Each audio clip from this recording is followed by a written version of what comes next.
bismillahi irrahmani irrahim alhamdulilahi rabbil alamin wasalaatu wasalaamu ala ashrafi alanbiyai walmursalin sayidina wa maulana muhammadin al amin wa ala alihi wa sahbihi dawi ridwani wa tamkin yéen mbokki jullit yi mbokki taalibe yi yéen ñi nga xam ne yéen a ngi bàyyi xel seen mobile tv Al Azhar Touba ñu ngi dellu di leen nuyu di leen ziyaare di leen balu àq te di leen balu àq di ñaan suñu borom subhanahu wa taala mu boole na ñun ñëpp jéggal suñuy bàkkaar te xiir ñu ci njub te saxal ñu ci barke Serigne Touba Xaadim Rasul mbokk yi Al Azhar Touba ñëwaat na ci seen émission Touba Paradis sur Terre mu émission boo xam ne ni miin nga yéen ko di ko ànd ak ñun Touba Paradis sur Terre nag tey ñu ci am gan goo xam ne gu ràññeeku la goo xam ne ni intellectuel la jàngi woon ba ñëw am ay xalaat yoo xam ne yaakaar naa bu ko yàbbee non seulement Touba dina ci jariñu waaye Sénégal yépp dinañ ci jariñu ñu koy wax Serigne Thiam Touba Paradis sur Terre nag dama la koy présenter Serigne Thiam parce que c'est la première fois ñu dalale ci émission bi concept bi mooy dañu gis ne dañu wax ne Touba garab la gu nekk ci àjjana ku nekk sa kër ci àjjana am na branche bu jógee ci garab googu dem ca ñu gis ne Touba mi ngi tekki texe te Touba gi itam ni li mu représenté ci àdduna bi dafa mel ne garab googu parce que branche bu nekk ci Touba dem na ci continent bu mu nekk ci Sénégal muy branche Touba ndax amul benn continent boo xam ne nii taalibe Serigne Touba nekkuñu fa di jàng alxuraan di jàng ay xasiide Serigne Touba yi nga xam ne lépp ci la ko def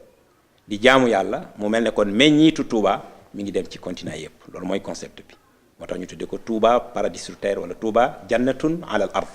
àjjana ci kaw suuf donc tey ñu dalal la ci émission bi fas yéene ji ànd ak yow ci question yi nga xam ne dinañ ci ñëw ci kanam mais bala ñuy tàmbale rek dañ lay laaj Serigne Thiam su ma bëggoon a laaj yaay kan loo may wax. asalaamaaleykum wa rahmatullah wa barakaatu. maa ngi nuyu téléspectateur Al Azhar di sant yàlla di julli ci yonante bi sallallahu taala wa sallam di sant sama sëriñ Xaadimu Rasul sëñ Touba di la xamal ni bég naa tey bi moo ñëwee Sénégal ba samay mbokk nekk ci média yëg li may yëngu ci àdduna bi ñu dalal ma mu nekk fierté boo xamante ni xawma maanaam nu ma ko mën a expliquer maanaam ci émotion li nga wax ci Touba garab gu nekk àjjana la am ay ramification ci kër gu nekk boo xoolee li Serigne Touba wax bi mu ñëwee yaa ahlal bari bu doodul bari saxaaya kon ramification yooyu Serigne bi leeral na ko mu nekk mbir moo xamante ni Serigne bi woo na ñépp ci kaw bi mu woowee ñépp taalibe yi jóge fi aussi dem ci coin yi nekk ci àdduna bi yépp léegi nag bala ma lay wax man may kan dama bëgg a rendre hommage samay ñaari waajur yi nga xamante ni dañoo judd ci yoon wi seeni waajur judd ci yoon wi muy sama ndey ak sama baay sama ndey mi ngi tudd Ami Thiam yàlla def na altine bi ñu jëm suba mooy ñeenteeli altineem ci biir suuf si ci fan yi la wuy ji boromam ñoo ngi ko denc te murit ga sama baay murit la ndeyam murit la baayam murit la ay maamam tamit murit lañu ñoo ngi ko denc Daaru Xuddoos man mii waa Touba la bi nga xamante ni gane si na àdduna ni ñuy terale maanaam ab murit noonu la ma samay waajur maanaam terale maa ngi tudd Serigne Thiam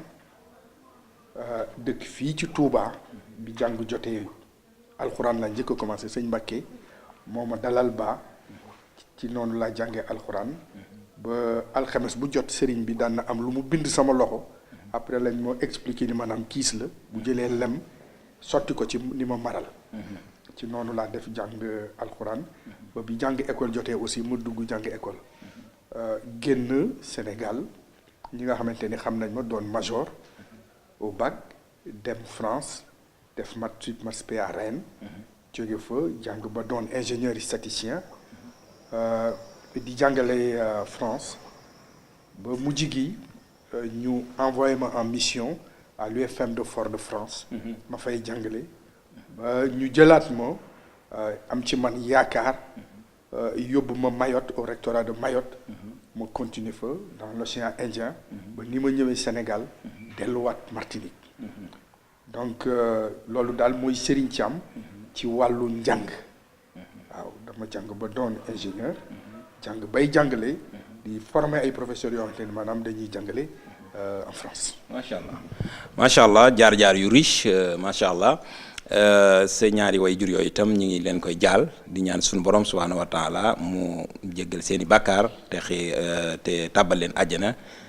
ci barke Serigne Touba kon dañuy jàll ci daanaka mooy thème bi muy yaa ngi bëgg a wax ci wàllu développement te yaa ngi ko bëgg a sukkandiku ci biir yoon wi particulièrement nga tànn ci ñetti doomi Serigne Touba muy Serigne Saliou Serigne Abdou Borom Dër bi Serigne Mourtada ak Soxna Musli. ak Soxna Musli ndax looy def rek. maanaam yàlla adduna bi ñaari ruu ñoo ko séq. ruu bu góor ak rox bu jigéen. donc tey maanaam thème bi dañu war a wax développement ci vision maanaam Sëñ Touba. ci yoonu Murit. te booy wax ak maanaam ay doomi Adama nga mën a jël ay symbole yoo xamante ni jaar nañ fi. li ngay wax ci lay gën a ëpp porté. looloo tax ma jël Serigne Mourtala ci wàllu wut xam-xam éducation école. ci wàllu mbay nag ñaari mbay moo am ci àdduna. l'agriculture extensive et l'agriculture intensive. bu njëkk bi ki ko incarné mooy Serigne Abdoulaye Mbacké Borom Dër bi ci topp mooy l'agriculture intensive Serigne Saliou Mbacké moo ko incarné 45 000 hectares fii ci Xelkom. def fi loo xamante ni ba tey mën nañ ci teg ba ñun waa Sénégal ñun ñi àndoon ak moom di def liggéey boobu ba Serigne bi wuy ji boromam. extérieur wu Sénégal aussi. tey bu ñu ñëwee danañ gis ni maanaam Xelkom la fa Serigne bi bàyyi woon ba léegi ñoo ngi ci topp maanaam di dem. li tax ma jël Soxna Musli bu Sëñ Touba. boo defee mbay da nga ciy génne ay produits manufacturés. te loolu Soxna Musli. daan na ko jëflante fii. ak armée française. ca ba nga xamante ni Sénégal. amaguñu sax maanaam indépendance. loolu tey dama bëgg li ñuy expliquer yëpp maanaam ci développement. ñu sukkandiku. ci ñeenti doomi Sëñ Touba yooyu. ça ne veut pas dire que ni Sénégal amul ci yeneen gox-goxaan yi. ñeneen ñoo xamante ni maanaam amuñu xam-xam. waxuma loolu. li may wax mooy tey axe bi ma jël. pour expliquer le développement du Sénégal en tant que scientifique. xool li nga xamante ni am na ci suñu biir réew. te buñ ci sukkandikoo maanaam danañ dem. bu fekkoon ni tey. dama jege maanaam Ourossogui Wural fa Hamdalaay ni ma fi demee maanaam ci temps yi ba waxtaan ak ñoom et cetera gis fa la ma fa gis mag ñooñu bu ma xamoon maanaam seen histoire na mu demee tey développement bi mun naa jël ñooñu bu fekkoon ni maanaam ci wàllu dama dem ba Medina Baye wala ma dem ba maanaam Tivaouane wala ma dem feneen ak feneen ba gis fa yeneen doomu Sénégal ñoo xamante ne suñuy maam lañu tey du ma mënoon naa leen boole ci développement bi nga xamante ni tey ñoo ngi ko bëgg a def maanaam ci émission bi. effectivement mënuñoo waxandoo lépp nag. moo tax tey pour ne pas que ñu disperser wu. ñu jël le développement du Sénégal par la vision. Mouride Serigne Touba. mu mel ne kon jël na ñeenti doomi Serigne Touba yooyu. effectivement mu mel ne kon bala ngay sukkandiku ci kaneen nga sukkandiku ci li nga am nga xam ne développement jërul jëggaani faneen te fekk yaa ngi ko am. yaa ngi ko am ci sa wet. boo xoolee maanaam li sëriñ bi wax ci Masalikul Jinaan moom il faut ñu dund ci suñuy valeur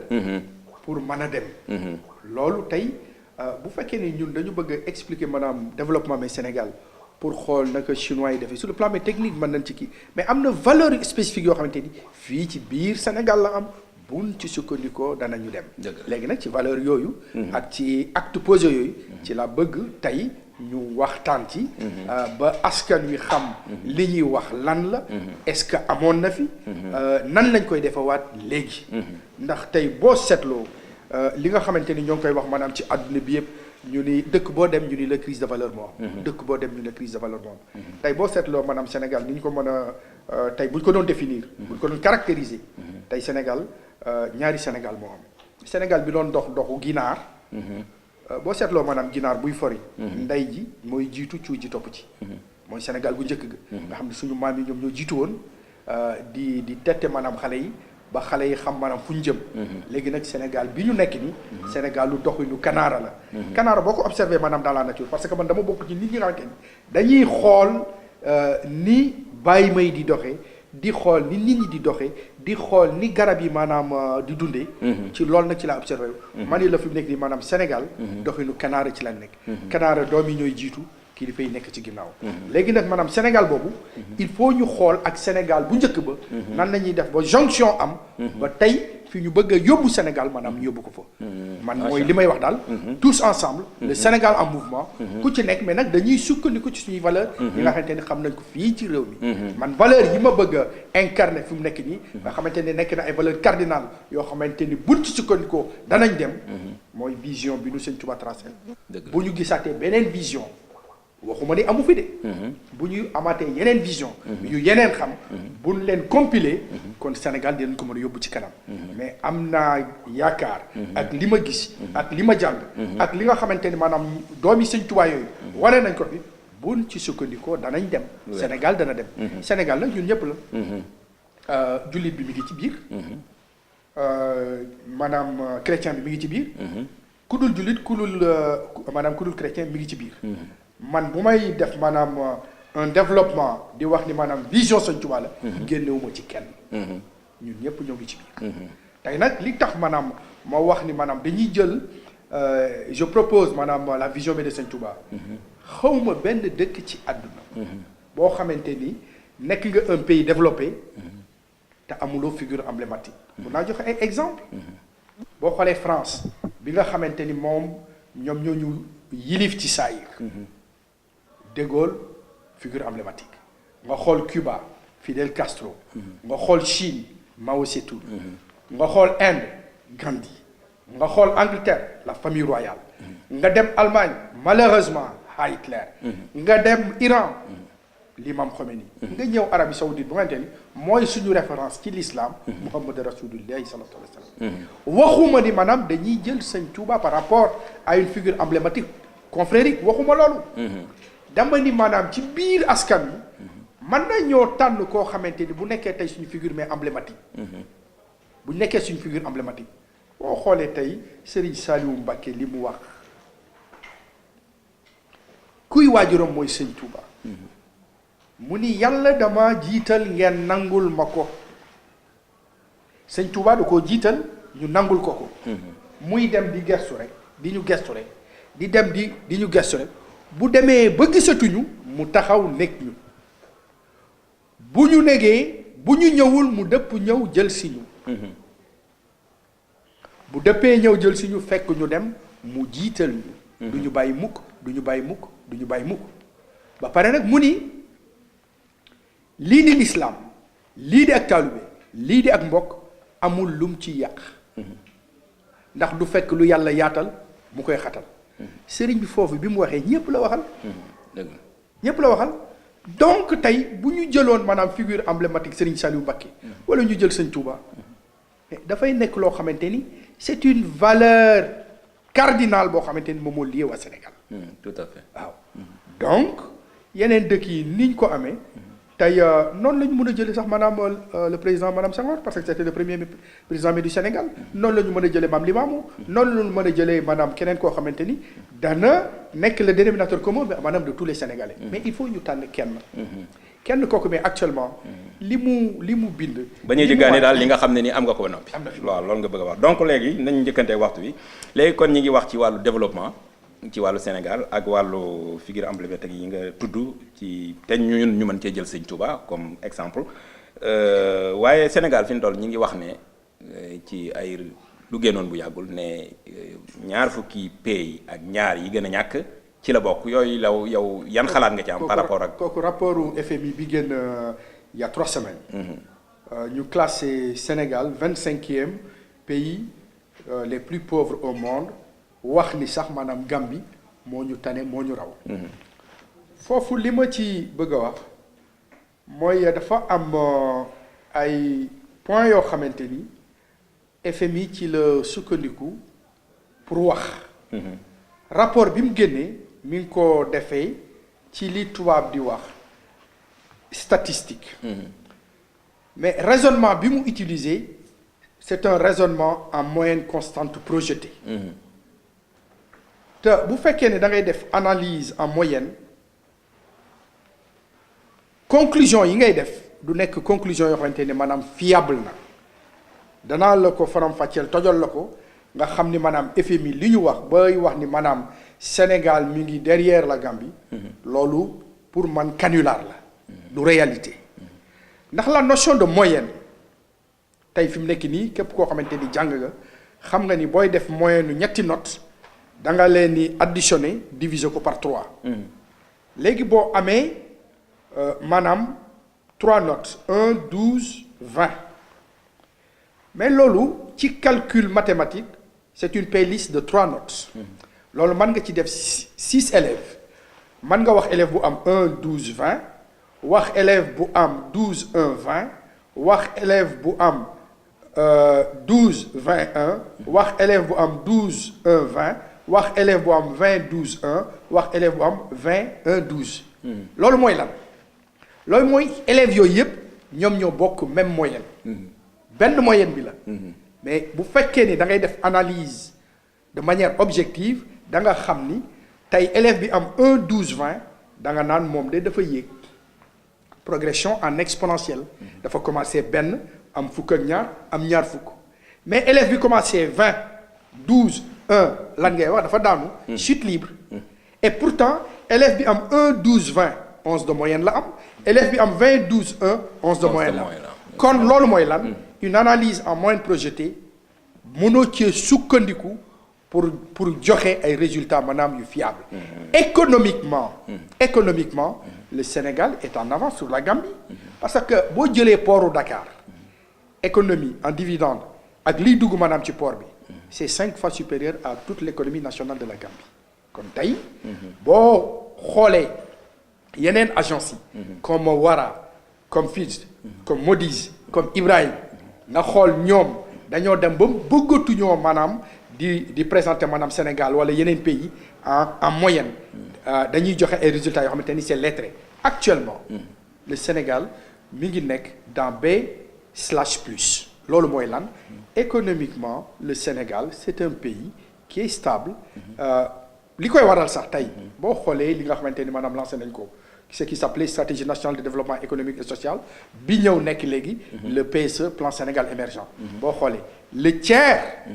du projet du plan Sénégal émergent est financé ça veut dire que mais quelque part lii le premier ministre madame Idrissa Seck maanaam waxoon que le Sénégal a une excellente signature c'est vrai tey bu fekkoon ni tey maanaam Sénégal c'est un pays comme ni ñu koy waxee pays pauvre très endetté kon ñun financement boobu fan lañ koy jógee 34% mais du PSE est financé donc nañu bàyyi loolu mais ça ne veut pas dire que ni le FMI li ñu wax que ni ñun maanaam pays pauvre la c'est vrai pays pauvre la ñu parce que tey fi mu nekk nii mënuma taxaw fii ci Sénégal jàkkaarloo ak askan wi naan leen le Sénégal est un pays développé donc am na loo xamante ni war nañ ci bàyyi xel mooy fi ñu toll ak fi ñu war a jëm dara mënuñu fa yóbbu lu dul une agriculture équilibrée extensive comme ni ma ko waxee rek il y a 2 types d'agriculture l'agriculture extensive vivrière bi nga xamante ni sëñ Abdoulaye Mbacké borom dër bi moo ko incarné woon et l'agriculture intensive Serigne Saliou Mbacké ci foofu nag laa xam ni maanaam bu ñu fa sukkandikoo danañ dem ak les questions mais de moyens yi nga xamante ni Sénégalais yi maanaam ñoo ngi koy wax à tout bout de champ. Très bien loolu am na solo comme FMI daal bu ñu waxee mën nañ ne niñ ko jàngatee moo baaxut waaye teewul tam li ñu wax dëgg la. li ñu wax dëgg la waaye niñ ko jàngatee dafa fausse. ça veut dire que maanaam tey wax ni ma Gambie moo raw Sénégal. waaw xel mënu ko nangu de. c'est un canular voilà. tey boo xoolee ne serait-ce que en superficie. 210 000 kilomètres carrés. En population 14 millions. L'IDH du Sénégal du Sénégal est supérieur de plusieurs points à l'IDH de la Gambie. Donc wax ni Sénégal mi ngi nekk maam derrière la Gambie c'est le canular. tey fi mu nekk nii nag mais ça ne veut pas dire que ni ñun dem nañu pour ñu dem maanaam des na. exactement foofu nag mooy point bi gën a am solo ndax li ñu tuddee lubul mawdon lii mooy dëgg-dëgg sax émission bi léegi ñu bari dañuy ñëw danañ théorie dafa yomb toogis cheap la ñu wax waaye nag léegi nan la ñuy def pour développer ab dëkk bu pauvre comme Sénégal d'accord nañ ne c'est un pays pauvre donte bokkul ci 25 les plus pauvres mais nan la ñuy def pour développer Sénégal nan la ñuy def pour développer ab dëkk tàmbalee ko ci ab dëkk basé ko nag ci ñett yi nga wax agriculture éducation et santé voilà tout ce que tu veux etc. tey fi mu nekk nii modèle bi nga xamante ni moom laa bëgg sénégalais xam ni buñ ci sukkandikoo dinañ jàll mooy l'agriculture extensive Serigne Abdoulaye Mbacké borom dër bi doomi Serigne Touba. bi mu amee 22 ans. la ñëw fii ci Darou Rahman. et puis en plus je pense que c'est intéressant ñu wane lan moo tax Serigne bi ci boppam à l'âge de 15 ans mu am li ko dugal maanaam ci mbay bi mu amee fukki at ak juróom la loolu am dafa fekk maanaam ñuy indil Serigne Touba hadiya ay maanaam naana moom lañ doon indi Serigne bi. bi ñu indilee Serigne bi maanaam naana mu xool ni maanaam dañ koy weer moom à l'âge de 15 ans mu ni kuy dund luy dund rek la lay jox dem ci ginnaaw néegu Sëñ Touba defar fa benn plan jël naana yi jëmbat ko yàlla dimbali ko maanaam muy jël bu ko Serigne bi soxlaa mu watt ci naana ji ñëw indil ko. loolu moom moo tax Serigne Abdoulaye Mbacké borom dër bi maanaam am guubu dugg maanaam ci mbay. bi nga xamante ni am na 22 ans. ci la fekk na Serigne bi maanaam génn na àdduna ndax Serigne bi mi ngi génn àdduna en 1927 la Serigne bi laxatu booba Serigne Abdoulaye Mbacké borom dër bi mi ngi am 19 ans. à 22 ans mu ànd ak juróomi téeméeri maanaam talibé 500 talibé. la Serigne bi àndoon. bi mu ñëwee li intéressant sur la vie de Serigne Abdoulaye Mbacké borom dër bi Sénégalais yi ko wax mu la aw ma moyen ce jeune là à l'époque 22 ans. mu ñëw ànd ak ay talibéem ñu dagg maanaam garab yi nekk Darou Rahman. biñ ko daggee mu def ko matt. donc Serigne bi dem Mbacké Bawol jaay matt mi jëndi ci ay pelle ay pic ay pioche. fas yéene nag zone bi nga xamante ni mooy zone wu Darou Rahman mu jël une partie def ko habitation une partie moom moo nekk tool yi nga xamante ni. ci la war a dundal taalibe yi dundal ci boppam dundal ci njabootam am ci ay ressources. Serigne bi mu ko jaayee maanaam ba def loolu mu xalaat 4 variétés agricoles yoo xamante ni dana ko indi léegi xaalis. en moins de 4 mois. Serigne bi concentré wu ci bay tomate radis chou ak salade. foofu na ngay xamante ni Serigne bi maanaam nekkoon na un planificateur mais agricole de très bonne facture. ndax lan moo tax jëmbatul ay koni. lan moo tax jëmbatul ay coco. mu jëmbat 4 variétés agricoles yooyu. bi ko Serigne bi defee en 3 mois Serigne bi commencé am salade ainsi de suite. dem jaayi ko. dans les marchés de proximité. bi mu paree ci loolu ba commencé am yeneen ressources Serigne bi attaqué l'agriculture légumière et fruitière. lépp loo xamante ni muy lii nga xamante ni tey danaa ko wane lii Serigne bi ci boppam. bi nga xamante ni mi ngi commencé. yii la Serigne bi maanaam commencé woon. xam nga tey maanaam aubergine bu mel nii dañu yaakaaroon ni Europe kese la am. Sénégal gii lañ ko defee nii maa ngi koy door a gis. dégg Sénégal gii la. lii fan la ñu yore. fii ci maanaam. Darou Rahman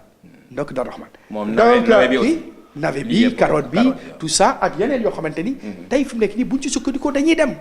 donc am na loo xamante ni ay techniques yoo xamante ni am na fii ci Sénégal. techniques yi am na fii ci Sénégal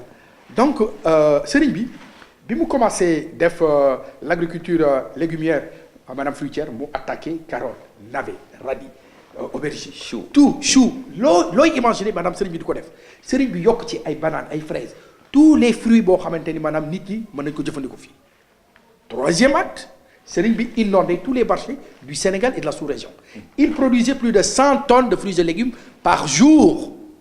par jour sur une superficie de 7 hectares. dégg nga ñu yaakaar ni maanaam fa la sëriñ bi di yem sëriñ bi attaqué l'arboriculture, la riziculture et la pisciculture. Pisciculture moom mooy lan sëriñ bi dafa doon bay jën et puis li ma bëgg maanaam waa Sénégal xam ko affaire u baatin nañ ko teg fële sëriñ Abdoulaye Mbacké borom dër bi utiliser wul baatin li mu utiliser mooy l'intelligence humaine loolu la sëriñ bi utiliser mais intelligence humaine boobu bi mu ko utiliser daf ci boole aussi li nga xamante ne maanaam mooy jaamu yàlla ñaari vecteurs fondamentaux yi nga xamante ne moom la fi sëriñ Touba indi woon sëriñ bi ci boppam liggéey jaamu yàlla moom la fi wax loolu la fi doomu bi maanaam démontré te loolu tey fi mu nekk nii mais ce qu'on appelle l'agriculture extensive vivrière de type 1 mais familiale dañ ko war a mën a organiser fii nan lañ koy organiser c'est ça le plus important. Est-ce que Sénégal moo nekkoon question bi. waaw nan lañ koy organiser. tey actuellement le budget du Sénégal en moyenne constante le budget du Sénégal se situe entre 2200 et 3200 milliards. Si la collecte elle est assurée sereinement donc tey 3200 milliards. bu ma jëlee 200 milliards et je dis on fait un programme 200 villages 200 milliards bu ñu jëlee 1 milliard par village 1 milliard par village 200 villages par an ci fukki at ñaata la du 2000 villages est-ce que yéen a ngi imaginer ni maanaam que mbay substrat la mooy suuf si ndox jiwu engrais lii de moom mooy mbay. tey fi mu nekk nii. ndox jiwu engrais suuf sa ngay bay. après ñu bay. léegi xam nga Sénégal ñaata mètres cubes d'eau moom moo am Sénégal 610 millions de mètres cubes d'eau par seconde et par an. Il nous reste 3 800 000 hectares non utilisés mais dans ce pays fii ci dëkk bi 610 millions de mètres cubes d'eau par seconde et par an moo am fii ci Sénégal. dese nañu 3 800 000 hectares yu kenn laalagul cultivable donc. 3 800 000 hectares yu kenn laalagul cultivable dégg nga donc tey fi mu nekk nii li nga xamante ni mën nañ ko def mooy les 200 villages yi may wax 200 milliards. village bu nekk nga cëppeel fa 1 milliard 1 milliard c'est 1000 millions 1000 millions bu ma la waxee 1000 millions doo xam maanaam portée bi 1 milliard mooy nit ki di liggéey pendant 10 ans ñu koy fay 10 millions par mois te du ci laal dara parce que 10 fois 12 120 fois 10 1200 ça fait 1 milliard 2 pour benn nit mën a am 1 milliard il faut que muy liggéey pendant 10 ans ñu koy fay 10 millions par weer loolu ba mooy 1 milliard ça fait 1000 millions. loolu bu li tax ma wax loolu xam naa li tax ma souligner loolu. mais li am solo mooy boo jëlee 1 milliard mu nekk 1000 millions nga jël village nga tànn ciblé 200 villages yoo xamante ni suuf si baax na nit ñi capital humain bi maanaam ñoo nga fa benn forage fii ci dëkk bi. boo xamante ni dina mën a alimenter tout un village. c'est entre 60 millions et 100 millions de francs CFA. mu des 900 millions. tu assures l'électrification par le solaire maanaam village bi mu dese la loo xamante ni di nga ci am ay jiwu di nga ci am ay engrais di nga ci am maanaam li nga bëgg am ci maanaam trésorerie boo xamante ni ci village bi nit ñi danañ ci mën a nekk. mais 200 villages yooyu tey fi mu nekk nii bu ma décidé que ni le village V1 ils seront spécialistes de la variété maanaam navet ak carotte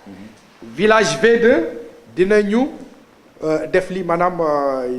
aubergine et cetera parce que l'économie nationale pour que ça soit une économie de développement il faut que li ñuy def que ça produise de la ressource et que le capital humain soit utilisé loolu mooy lan tey fi mu nekk nii européens yi ñoo ngi ñu bëgg a ndar képp ci sécurité alimentaire et autosuffisance alimentaire man dama bëgg askan wi xam ni ñi nga xamante ni ñoom ñoo yore réew mi on doit aller plus haut que li ñu fixé dañu war a dem vers la souveraineté alimentaire parce que quand on parle de souveraineté alimentaire c'est la convergence entre le capital humain kon nit ñi dañ ci gis seen bopp maanaam ci mbay mi bokk ci ba pare muy produire de la ressource pour nit ñi et cetera tey lii nga xamante ni maanaam lii boo ko doon jënd maanaam Darou Rahmane tey ah eggul 200 francs voilà ah barke Sëñ Touba eggul 200 francs léegi ñun mën nañu bii dong bu ñu ma ci waxoon 200 francs ma jàpp ne ma nii la lii laa la wax eggul 200 francs waaw donc tey fi mu nekk nii suñu objectif mooy concentré wu ci li fi Serigne Abdoulaye Mbacké borom dër bi def buñ ko defee war nañu man dans 5-10 ans la ménagère du Sénégal bu demee di wuti légumes téeméeri dërëm 500 francs CFA war nañ ci mën a assurer lu ménagère bi di lekk dans la journée ou dans la semaine waaw man loolu la gëm li nga xamante ni tey fi mu nekk nii moom la ñu war a def il faut que ñu concentré wu sur le modèle de Serigne Abdoulaye Mbacké borom dër bi tey nga xam ni maanaam Serigne à l'époque bi nga xamante ni def na les 3 actes là de l'agriculture extensive Serigne bi commencé par des variétés agricoles 4 ñu ni déet Serigne bi attaqué l'agriculture mais légumière et fruitière ñu naan déet arboriculture riziculture mais pisciculture Serigne bi dem bay jën fii nga yaakaar ni maanaam Serigne bi mu commencé di bay jën dañu yaakaar ni mais jën du jóge ci suuf si non jën du jógee ci suuf si damaa bëgg ñu teg fale baatin jóg liggéey nañu teg fale baatin bàyyi caaxaan yi jóg liggéey loolu lañu Serigne Abdoulaye Mbacké borom dër bi Serigne bi nga xamante ne maanaam commencé na tey di ngeen ko gis reportage bi ñu def maanaam ci dër bi fekk ngeen fa ay jën dans de l'eau douce Serigne bi mu décidé am nag maanaam ay jën yu jóge ci géej gi ñu ni Serigne bi dafa dandal géej gi arrêtons dandalul géej gi Serigne bi li mu def mooy dafa xam densité sel bi nécessaire te jën mën fa nekk loolu la Serigne bi dem wuti ay saaku indi ko def ko jël saayaan yi toj leen raccordé leen ñu nekk ay étang Serigne bi fexe ba ñu mesurer ko maanaam loolu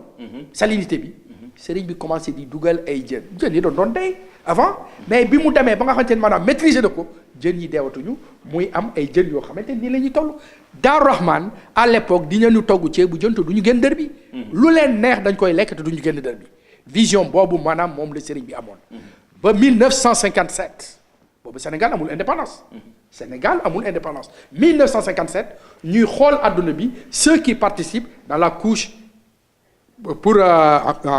maanaam les gaz à effet de serre ñi ciy participer maanaam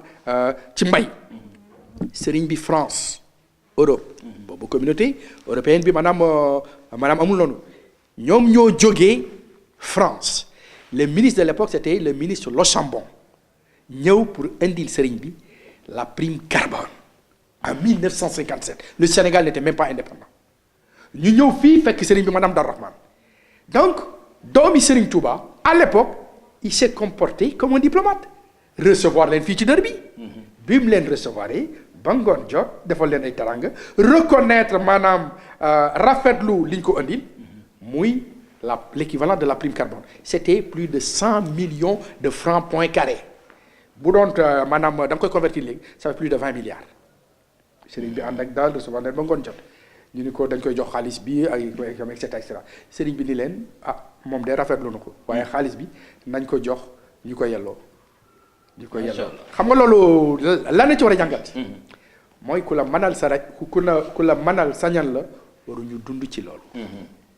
donc ce principe là bi nga xamante ni moo feeñ ci maanaam Massalikul Jinaan que ñun dañu war a dund ci suñuy valeur spécifique maanaam pour dem Serigne bi wane na ko kan lañ fiy jox maanaam 20 milliards maanaam à l'époque jëluloo ko kon Serigne bi mi ngi wane ni maanaam dañu war a gëm suñu bopp et puis en plus xam nga li ci gën a intéressant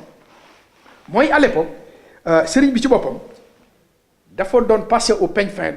maanaam journaux yi am ci àdduna bi yëpp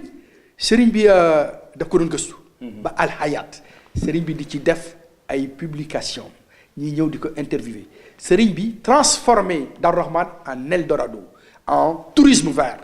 donc ñun dañu war a fier le premier africain pour ne pas dire le premier homme bu defar maanaam kii mais tourisme vert fii ci dër bi les Syriens les Libano-Syriens di ñëw loolu sax moo tax moo njëkk a nekk doomu Serigne Touba bu am ay taalibe naar c'est pas parce que moom Mauritanie la waajuram jóge mais c'est le premier donc bi nga xamante ni sëriñ bi commencé na def kii maanaam tourisme vert nit ñi di ñëw maanaam bouquin yi sëriñ bi doon liirlu en arabe boo koy liiral boppam en anglais wala yeneen kii yi day wut maanaam ñu ko liir def synthèse. foofu dafa am lu ma ci bëgg a wane loo xamante ni sëriñ bi c'est un visionnaire mais terrible. en 39 45 sëriñ bi lecture yëpp baatin la bëgg ñu bàyyi ko fële affaire baatin. sëriñ bi dafa liir ba def synthèse xam ni adduna bi mi ngi dox di jëm ci guerre. comme la guerre du Golfe xam nga c'était prévisible. sëriñ bi demoon na ni xamoon na ni 39 45 maanaam guerre bi dina ñëw de par ses lectures. léegi sëriñ bi def dara commencé jël benn zone. ci dër bi jëmbat fa ñambi. jëmbat fa loo xamante ni maanaam bu guerre bi ñëwee nit ñi dañ ci mën a jëfandikoo. bi loolu amee sëriñ bi convoqué nit ñi parce que nit ñi dañ ko daa fekk ci dër bi. sëriñ bi convoqué maanaam ñiy taalibe ak ñi dul taalibe xamal leen ni ku nekk. boo amee ñaari tànk maanaam ginaar na nga ko garder boo amee ñeenti tànk muy bëy di xar di lu mën a doon na nga ko garder ndax jamono ju maanaam ju gàtt mi ngi ñëw ñi ko déglu woon def loolu ñu ko dégluwul maanaam ñu def leen bi 39 45 ñëwee zone bi kenn deewu fi xiif grâce à sëñ Abdoulaye Mbacké borom dër bi sëriñ bi nag moom aussi foofu bi mu organiser maanaam solidarité bi ko sëñ bi organisé mu organisé ko de manière rationnelle parce que xam ne ni buñ leen bàyyee ku ci nekk maanaam man ngaa profité sëriñ bi fexe ba renseigné wu ku ci nekk nombre de personnes bi nekk sa kër nga indi mbuus mu dol noonu wala saak bu tol noonu ñu la ciy defal maanaam ñambi puloox et cetera sëriñ bi gis leen ñu koy baxal di ko lekke foofu nag sëriñ bi attaqué aussi beneen phase wan leen ni ñambi bi buñ ko weeree ba mu wow mun nañ koo génnee def ci farine boobu mun nañ ci def cere dégg nga loolu sëriñ bi génnee nag ay produits dérivés yoo xamante ni maanaam ci ñambi sëriñ bi dem ba ni leen xobu ñambi yi boo leen demee maanaam ba ci kanam di ko baxal mun na nekk comme genre daakande pour seen yére et cetera donc sëriñ bi commencé nag di génne dans les variétés maanaam agricoles des produits mais dérivés yoo xamante ni nit ñi danañ ci mën a sukkandiku maanaam pour dem modèle yooyu ñu am ko ci biir Sénégal ma jox la benn anecdote boo xamee yëpp mi ngi nekkoon 7 hectares la amoon. oui mi ko doon def pourtant aujourd'hui Xelcom ñaata hectares la 45 000 hectares mais sëriñ bi nag non mais sëriñ bi il avait plus de 100 hectares mais dafa def ay subdivisions fii mu def fi maanaam sayaan yi fii mu def fa lële et cetera parce que wax naa la arboriculture riziculture pisciculture et cetera et puis en plus sëriñ bi wane na la planification agricole les variétés mais agricoles yi nga xamante ni moom la ñu war a jël et cetera foofu li ma bëgg maanaam ñu jàngat ko mooy tey boo xoolee au Sénégal monoculture arachidière ñëpp yaakaar na ni maanaam gerte moom la ñu war a def ci la alal ji nekk ma wax la benn variété agricole boo xamante ni boo ko defee maanaam ñi am gerte yàlla leen ëppale xaalis te loolu superficie bi muy am maanaam bëriwul gis nga boo jëlee fukki taatu lingom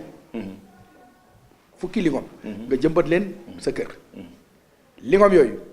bu ñu demee ba commencé maanaam meññ lingom bu nekk xam nga ñaata lay génne par jour 3 kilos boo ci amee 10 du 30 kilos kilo lingom xam nga ñaata la 500 francs ça fait 15 000 francs par jour waaw 15 000 francs par jour dégg nga donc boo amee 100 jours 1,5 million loolu nag le sëriñ bi wane ay pexe yoo xamante ni buñ ci sukkandikoo sur les variétés mais agricoles sur les plantes médicinales parce que quand même dans l'agriculture il y a 2 types de produits les produits alimentaires consommables et les produits alimentaires non consommables c'est-à-dire sur la partie maanaam li ngay lekk ak li nga dul lekk xam nga fleur kenn du ko lekk foofu aussi mën nañ ci am xaalis et cetera noonu nag la sëriñ bi organisé woon maanaam tool yi mais sànq wax naa talibé 500 talibé foofu aussi il faut ma seetal fa loo xamante ni sëriñ bi def na ko 500 talibé yi sëriñ bi jëlu leen pour exploiter leen ku ci nekk maanaam dañ la bind nga nekk ouvrier agricole sëriñ bi di la fayal impôt di la fay xaalis là aussi il faut que ce soit clair parce que doomi Sëñ Tuubaa la lépp lu ñuy wax ci moom dafa recline. sëriñ bi jëlul ay taalibeem pour profiter ci ñoom daf leen a embauché indi leen fayal impôt jox leen ay kër ba pare yore seen doom sur le plan éducationnel donc loolu sëriñ Abdoulaye Mbacké maanaam borom dër bi doon def c'est l'agriculture extensive vivrière familiale et foofu sëriñ bi wane na que ni nous pouvons fonctionner en économie circulaire fermée te loolu moom ci la ñu war a sukkandiku maanaam pour dem tey boo xoolee ñu génn un peu Sénégal xool Brésil 79% de la production agricole du Brésil 79% je pèse et je soupèse mes mots 5% wu industriel agricole ñoo koy utiliser ñoom ñoo koy def loolu lan la maanaam lan la créé ça a créé des inégalités sociales ça a créé l'appauvrissement de la classe paysanne ça a créé la confiscation militaire par une minorité loolu man bëgguma ko Sénégal boo xoolee dans le plan Sénégal mais émergent l'agroalimentaire mais business ça c'est loolu lay kalewu boo gisee tey fi mu nekk nii bi ma demee ay Ourossogui Hamdalaye gis ñoom Ousmane Diallo ainsi de suite gis fa maanaam suñu mbokk yi ku ci nekk maanaam di yuuxu di maire étranger yi ñooy ñëw boo demee maanaam dans le Ferlo et cetera loolu warul am Sénégal le capital humain dañ ko war a utiliser. kon yow loolu erreur la ci PSE bi. du erreur c'est une faute grave boo xoolee tey maanaam le tourisme ñaa ñoo ko contrôlé Sénégalais yi ñoo ko contrôlé le tourisme nañ dem Saly Portudal tourisme bi est-ce que Sénégalais yi am na fi ay hôtel maanaam yoo xamante ni maanaam c'est conséquent l'agroalimentaire business le PSE l'agroalimentaire business d'accord mais le business avant nga koy def c'est paysans yi mais nañu dem ba am doole donc l'agriculture est composée de deux types l'agriculture extensive et l'agriculture intensive kon kay ñun nañu commencer par le commencement l'agriculture extensive gox-goxaan bu nekk ñu dooleel suñu baykat ya fa nekk et par dans la vision de Serigne Abdoulaye Mbacké borom dër bi donc loolu buñ ko defee ak li nga xamante ni wax naa ko parce que lépp mënuñu ko defandoo mais Serigne bi tey Sénégal bu ñu xamee ni ci 3200 milliards yi réew mi am ñu jël 200 milliards nga xamante ni boo xoolee li ñuy foowe et cetera nga jël 200 milliards 200 village bu nekk nga tëmbal ci 1 milliard waaye sëriñ bi. loolu moom programme bu leer la. loolu lu leer la macha allah loolu ça veut dire que dans 10 ans am na 2000 villages yu nekk maanaam Sénégal qui rapportent de la ressource. tey léegi lii nii comme yow jàngi nga ba ñëw xam-xam bii nga fi wax itam lu jëm ci wàllu développement xel nangu na ko xel mu rafet mu ne nangu na ko est-ce que mosoo toog ak borom réew mi Macky Sall pour waxtaan ak moom ci lu jëm ci lii. non c'est-à-dire mais point boobu mën nañ ko développer maanaam bu ñu terminer maanaam ci sëñ Abdoulaye Mbacké borom dër bi nga xam ne maanaam stratégie yi sëriñ bi joxe fi stratégie yi sëriñ bi joxe fi mais waruñoo dem di jéegaani dara lépp mi ngi ci Sénégal. téere bi lan la moom. téere bi dafa am ay samay xarit. yoo xamante ni dañu dem ba Darou Rahmane étudier en 5 stratégies. loo xamante ni buñ ko defee Sénégal dem. buñ ko tey fi mu nekk nii maanaam ci reportage yi. di ngeen gis tey ay jigéen ainsi de suite. nga xam ni maanaam stratégie yi ñu joxe bi man li ma bëgg ñu def ko dans la vision de Serigne Abdoulaye Mbacké borom dër bi mooy le retour à la terre dañ ko war a organiser 1 million de personnes 1 million de jeunes léegi laa wax de léegi c'est possible fan la ñuy jëlee xaalis bi dinaa leen ko war ak nan la ñuy def ba suñu doom yi jëm ci foofu tey boo xoolee nee naa la sànq 3,800,000 hectares yu kenn utilisé wul jigéen ñi dugg nañu ci te yooyu c'est cultivable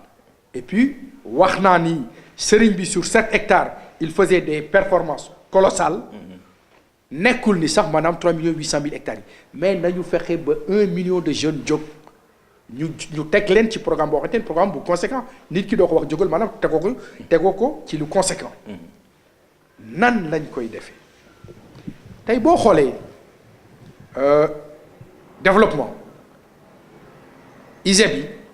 ñooñu ci mën a dimbali ISEP mooy lan institut supérieur d'enseignement professionnel tey bu ñu jëlee ay bourses jox ko xale yooyu 1 million de personnes yi mais dans la première année doo am dara dans la première année yow jeune bi dañ lay encadrer de manière citoyenne comme les appelés mais la contingence en France boole leen ak ay techniciens yoo xamante ni ñoom danañu jàng métier bi maanaam rapidement métier mbay dégg nga ci reportage bi di nga gis xale yi nekk Darou Rahman Ndok et cetera tey mën nañ ko échelonner sur 250 000 jeunes échelonnés sur 4 ans mu nekk 1 million de jeunes yi nga xamante ni soxla na leen pour le retour à la terre loolu bourse yi nga xamante ni maanaam ñoo ngi koy joxe ñu accentuer xaalis bi ñuy joxe ci xale yooyu assurer leen des parcellisations mais citoyennes yoo xam ni ñoom ñoo koy bokk par groupement de 5 parce que 3 800 000 hectares divisé par 1 million ça fait 3 800 000 ça fait maanaam 3 hectares 8 par personne fois 5 ça fait 19 hectares par 5 personnes nga boole maanaam ñett yu góor ak ñeent yu ak ñaar yu jigéen. noonu lañ koy defee parcellisation yi ba pare intégrer les variétés agricoles yoo xamante ni danañ ko consommer ndax boo xoolee tey Sénégal ci gerte gi boo yeewoo diwlin ngay naan. bu midi jotee diwlin ngay naan bu reer jotee diwlin ngay naan donc je ne comprends pas ñuy bay ba pare di ko jaay à l'extérieur mën nañ ko transformer fii buñ ko transformer dinañ créer ay emploi dinañ créer ay activités salariales de proximité génératrices de ressources loolu lépp mën nañ ko defal fii suñu bopp variété yi mën nañu dem ba non seulement maanaam lekk lii lépp day dugg maanaam ci médecine plante médicinale donc maanaam xale yooyu buñ leen former jox leen avenir boo xamante ne maanaam c'est lisible danañu dugg ci mbay mi comme li ñu bëgg maanaam dëkk bi développé ko parce que amul benn dëkk ci àdduna boo xamante ni génn nga ci te basé woo sur l'économie verte sauf le Japon ndax ñoom ci géej gi lañ nekk mais un pays émergent comme niñ ko bëggee ci gàncax gi la ñuy sukkandiku pour yóbbu réew mi fi ñu ko bëgg a yóbbu lii defarawuñ ko Amérique Sénégal gii lañ ko defaree benn aubergine bi xam nga ni kii suur na njaboot. kii kay yaakaar naa ne waaw xam nga dafe bu mel nii. tey fi mu nekk nii ku doon togg sa ceebu jën genn wàllu kii maanaam nga ciy def ak carottes yi et cetera lépp nag mën nañ ko defee nii tey fi mu nekk nii développement mais Sénégal buñ sukkandikoo ci li fi suñu maam yi bàyyi ak li fi Serigne Abdoulahi Mbacké borom dër bi maanaam wane ñu def ko maanaam généraliser ko dans certaines zones parce que suuf si aussi il faut nga xam ci ban suuf ngay bayee suuf si dafa nangu ñu def ko fa et cetera le marché est assuré Sénégal dañuy lekk aubergine Sénégal dañuy lekk carotte donc loolu tey planification boobu pour man mën nañ ko def fii ci réew mi te bu boobaa képp koo xamante ni def nga ko jaratul ngay wax danañ ma réélire wala duñ ma réélire Sénégal yi du ñooy dof boo jëlee 1 million de personnes le retour à la terre xam ni ñu koy organiser maanaam day dem tey fi mu nekk nii sëñ Abdoulaye Mbacké borom dër bi muy def l'Eldorado de Darou Rahman yaakaar nga ni sëriñ bi ci boppam dafa laaj moyen laajul kenn moyen benn magam jox ko moyen dafa ñëw xool nature bi xam ni lii bu ma ko daggee dina ko jaay mat mu xar ko dem jaay ko mat et puis mu dem jënd ay pelle ay pic ay pioche xool ni tey fi mu nekk nii au niveau de la planification mais agricole man du ma def n'importe quoi li may def mooy xool li nga xamante ni dans 3-4 mois maanaam variété boobu naa ci am xaalis donc xam-xam bi mi ngi fii dafay utiliser maanaam xelam donc ci loolu la ñuy sukkandiku et puis en plus nee naa la sànq sëñ Lamine nee naa la le développement économique est une dynamique de masse ñun ñëpp ñoo war a jóg xool li nga xamante ni moom mooy produire de la ressource les ISEP les instituts supérieurs d'enseignement professionnel nañu xool defar ay ISEP yoo xamante ni ay ISEP bu maanaam aubergine maanaam légumes yi ay ISEP yoo xamante ni maanaam ci soow mi la fromage et cetera li ñuy def à l'étranger yëpp mun nañ ko def mun nañ ko defal suñu bopp te bu boobaa ça va produire de la ressource dana am activité xaalis dana génn tey xaalis bi fa lañ koy jëlee mais man sëñ Abdoulaye Mbacké borom dër bi à 22 ans taxawul di wax ne maanaam fan lay jëlee ay moyens ma joxe benn exemple poubelle yi nga xamante ni maanaam moo am ci dëkk bi bu Sénégal organiser le tri sélectif def poubelle P1 poubelle P2 poubelle P3 poubelle P1 mu nekk poubelle écologique Sénégal bu nekk loo lekk boo lekkee sa aubergine boo xoolee sa aubergine nga sànni fa bu sa ceeb de seen nga sànni fa loolu buñ ko jëlee transformé ko duñ ko mën a def ay boulettes yoo xamante ni genre rakkal boo xamante ni bàyyi ma yi dinañ ko mën a lekk mais loolu bu amee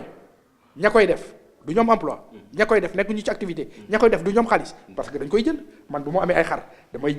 koy jënd samay xar made in Sénégal lañ ko defee ñun aussi il faut ñu taxaw ci dàll mais dañuy dem gars yi def loo xamante ni Sénégalais yi il faut ñu gëm suñu bopp buñ gëmul suñu bopp duñ dem il faut ñu gëm suñu bopp tey boo xoolee tey fi mu nekk nii mais gàmmu yi tabaski yi maanaam po yi nekk fii yëpp mën nañu dem parce que pour Sénégalais yi dem ba am des réalisations supérieures des réalisations mais sublimes il faut ñu commencer boo commencé mais ndànk dalu ngay yi mën nañu dem ba fekk ko fépp fekk ko Arabie Saoudite fekk ko Chine fekk ko partout donc ci ñun la mënoo tëb nag lépp baaxandoo tey mais ñun mën nañu utiliser foofu li nga xamante ni foofu moom bëgg naa maanaam ñu jéggaani ko ci yawut yi ab yawut bu toogee fii ngay jaay fii chemise 20 francs beneen yawut di jaay fële chemise 30 francs yawut bi du jënd ci yow ca chemise 30 francs ba lay dem parce que xam ne lépp ci ñoom lay dem ñun nag pour ñu dooleel maanaam suñum réew il faut ñu dooleel Sénégal bi nga jàkkaarloo ñun ñëpp dañu war a am responsabilité ci Sénégal servir son pays sans trahir ses convictions servir son pays sans trahir ses convictions ci loolu la ñu war a sukkandiku maanaam pour réew mi jëm ci kanam macha allah modèle yi ñu ngi fi nañ ko utiliser Serigne Abdoulaye Mbacké borom dër bi ñëpp yaakaar naa ne maanaam jàngul école jàngul chimie mais nan la Serigne bi def ba saliniser maanaam état yi jëli jën yu jógee ay Kayar ay Saint-Louis et cetera indi ko donc loolu mën nañ ko def bu ñu commencé foofu nag fi ñuy jeexalee mooy Serigne Saliou Mbacké l'agriculture intensive nee naa la sànq ñaari type agriculture moom moo am l'agriculture extensive mais familiale vivrière Serigne Abdoulaye Mbacké borom dër bi l'agriculture intensive de type Khelcom 45 000 hectares foofu tey aussi Sénégalais yi dañu war a fier le plus grand propriétaire métérien c'est le prince Charles 30 000 hectares ñun am nañu kenn ku nekk ci biir Serigne Saliou Mbacké 45 000 hectares lan lañ bëggati di jéegaani feneen non et non et non lépp fii mën nañ ko def ci biir parce que li nga xamante ni maanaam ñoo koy produire di ko lekk ñun mën nañ ko transformer suñu bopp mu nekk yeneen produits yoo xamante ni et cetera tey booy kon sëñ Saliou moo nekkoon ki nga xam ne nii moo ëpp lu mu am ci suuf ci àdduna bi sur le plan métérien agricole sëriñ bi 45 000 hectares le prince Charles 30 000 hectares donc tey fi mu nekk nii sëriñ bi mi ngi démontré ni que ni ñun li ñu mën a def kenn mënu ko def kenn gënuñu ko mën a def tey moom jox la beneen exemple sur le plan de la formation et de l'éducation Cheikh Mourtala Mbacké parce que loolu moo nekkoon voilà léegi mën nga dem ci question parce que question bu am solo la woon. muy éducation bëggoon naa ñu aborder ko parce que. yi nga fi wax yëpp ci ay il faut mu lalu ci ay jikko. il faut mu lalu ci éducation il faut mu lalu ci enseignement. donc voilà. tey loolu ça doit être une fierté nationale. parce que c'est déjà une fierté mondiale. am na ñaari action yoo xamante ni muy éducation ak diine Cheikh Mourtala defal na l'islam defal nañu ñun waa Sénégal. loo xamante ni c'est sublime 280 écoles Al Azhar 618 enseignants amul fenn ci àdduna benn nit assumé loolu defal ko maanaam àdduna bi tout à fait 280 écoles Al Azhar 618 enseignants mu leen di fay ci posam te lépp lu mu ciy wut mooy doomu ñeneen ñi am xam-xam am diine ba mën a demal seen bopp l'islam ni ko sax moo ci ëpp solo l'islam def ko ngir yàlla rek ngir yàlla waaw l'islam ni ko Serigne Mourtala terale à l'étranger man mii di wax ak yow premier kër Sëñ Touba bi ñu njëkk a jënd ci àdduna premier kër Sëñ Touba bi ñu njëkk a jënd ci àdduna kii sama rakk la suma xarit la ñoo nekk na woon France Cheikh Wane dégg nga bi Serigne Mourtala joxee ndigal li Baye Ala Diandé Ahmadou Dramé Khadim Thiam sama mbag te mu yàlla na yàlla yóbbu Khadim maanaam àjjana yàlla na ay yaxam sedd ci barke sëñ Sidou Mokhtar bi mu doon liggéeyal moo nekkoon jëwriñu sëñ Sidou Mokhtar sama mag la Fallou Ndiaye Mbacké Seck Pal Diop bu sëñ Mourtala Abdou Kane bu sëñ Mourtala man mii di wax ak yow ak ñeneen ñoo xamante ni booy lim mën ngaa jum. bi sëñ Mourtala joxee ndigal pour ñu am këru l'islam la wax. waxul kër sëñ Touba de. ku wax ni kër sëñ Touba la wax da ngay wax lu neex. këru l'islam la sëñ bi wax. moom noonu la daan wax. këru l'islam la sëñ Mourtala wax. ñun ñoo ak suñu dans l'euphorie mais la jeunesse këru sëñ Touba et cetera. bi sëriñ bi waxee loolu ñu ni léegi kon nañu wut këru l'islam kër sëñ Touba sëriñ bi dem bàyyi ñu fi mu nekk nii day bi sëriñ bi demee ñu ni kon nañu xam nan la ñuy def.